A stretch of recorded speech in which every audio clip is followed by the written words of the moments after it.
Hi, I'm Derek Green here reporting with SWTOR Life, and I'm here today with Daniel Erickson. First thing I want to ask you is, will there be a character creator pre-release like Dragon Age and Mass Effect 2 did? Very highly doubtful. It's really hard in an MMO to actually separate the software out like that. My guess is no, but it's not a guaranteed no, but my guess is there's going to be too many other things we've got to work to get into the game. Right, I understand that. That was the most popular question that we had that was asked to us that the community wanted to hear in the interview. What sizes will the raids be, and will there be different sizes for different difficulties, like a 10-man or a 25-man like in WoW? There will be different sizes for different difficulties. We don't know what the cap is yet. We're still doing gameplay experiments with it. So there's definitely, there's the 8-man, and then there's bigger than that. But what that bigger is, we won't know for a while. Right, okay. Will there be any dynamic content like Rifts in Rift, for example? I mean, are you guys planning on doing anything like that with dynamic content? No, not to sort of that level. One of the things we do a lot of it's like the bonus quests that appear in the areas, like the area quests and things like that, but we're not in there changing the world, doing those pieces. That stuff happens more in your class quests and sort of your more intimate stuff.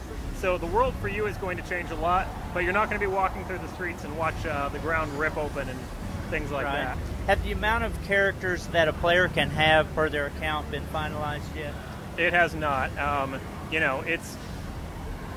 It's a bunch. It's probably going to be, my guess is probably at least so you can play every class on a server. Yeah. And I don't think normally we don't limit it by account, it's by server. Right. So I was hoping to see a bunch because there's so many different options I want to try, and I would hate to have my character slots locked up and then not be able to try a darker light side, of the same class. We would never go like the, hey, here's one character route. Never. Right.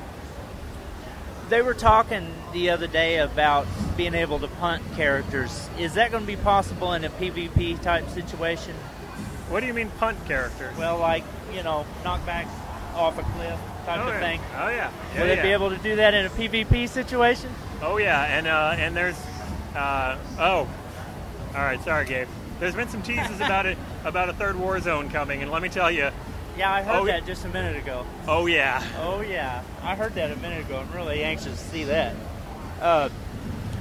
Something on the character customization side. This is something a lot of our fans have been wanting to know. Will a player be able to change the look of their character after creation? Like maybe go into a barbershop type of thing, and be able to change after the fact the look of the skin or hair or tattoo or whatever? Probably not at ship. It's something we're fully in support of, but it's on the list of things that tech-wise probably not going to make ship. Is that on the wall crazy? It's less on the wall of crazy and more on the wall of almost. Almost crazy? Being I am also known as Sweater Crafter on Twitter, I got to get some crafting questions in here. Okay. What would I be a crafter if I didn't at least try? Let's say you have your main character on a server. What about your alts? Will they be able to pursue different crafting specialties? Of course. In fact, one of the things that always really works with that is when you get into hypercrafting, and that's I'm the same way. It's very, very possible that you're going to end up with support crafters. Right. And in fact, if you're moving money around, one of the things that's interesting is because the mission systems on your crafting lets you run gathering missions. So although the gathering missions are expensive, and you're not always sure what you're going to get from them, it actually means you can have somebody running these sorts of missions who doesn't actually have to be out into the world and out into the areas they are. So people who tend to run big sort of all of my alts are supporting my factory. It actually works pretty well for it. I'm somebody who, back in the Dark Age of Camelot days, was actually a dedicated crafter. Like, that's all I would do. I know exactly what you're saying. And I'm actually a big supporter of the idea that you don't always have to be in the combat. You don't always have to be, like, if I want to do that, like, let me do that. Let me do that game. You got to get up high enough to get your crafting. You got to get your ship. But after that, go craft. Well, the way the system is designed now, the way it looks like it could get really complex with like the offline skill quo. Is that going to be possible that your alts can run the offline skill quo also for crew skills? I mean, or is that just something that's tied to your main account, your main? No, it's Will you be able to access that on all characters? You could have up to, I believe the crafting stations support 5, so you could have 5 companion characters on each one of your characters, all running offline missions. You could be the guy who logs in every day just to go through all your characters, give everybody jobs, and then go away.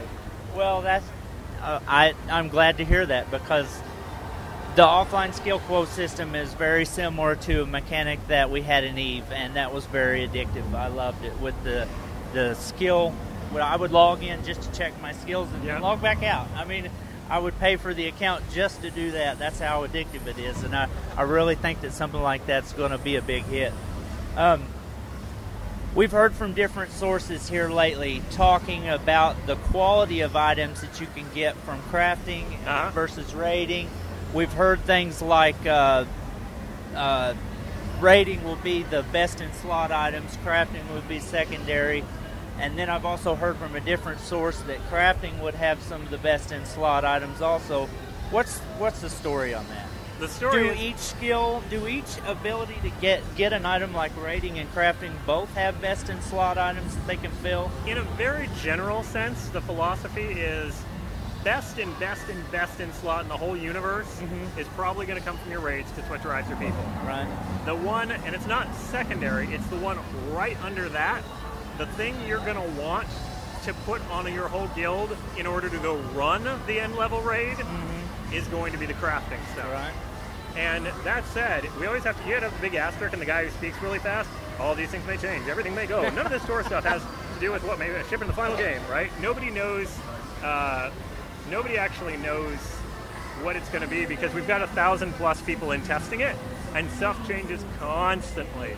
Damien is that man is overloaded. I was bugging him the other day. I'm playing and I'm sending him, and I'm like, "What happened to missions? Why'd you?" And he explained to me. I was like, yeah, okay, that makes sense." But he sounds like he's got a lot on his plate. That's my hero, by the way. I just want to get that in there. His team works very, very hard. I love the work they're doing with itemization and stuff. That looks just right on par.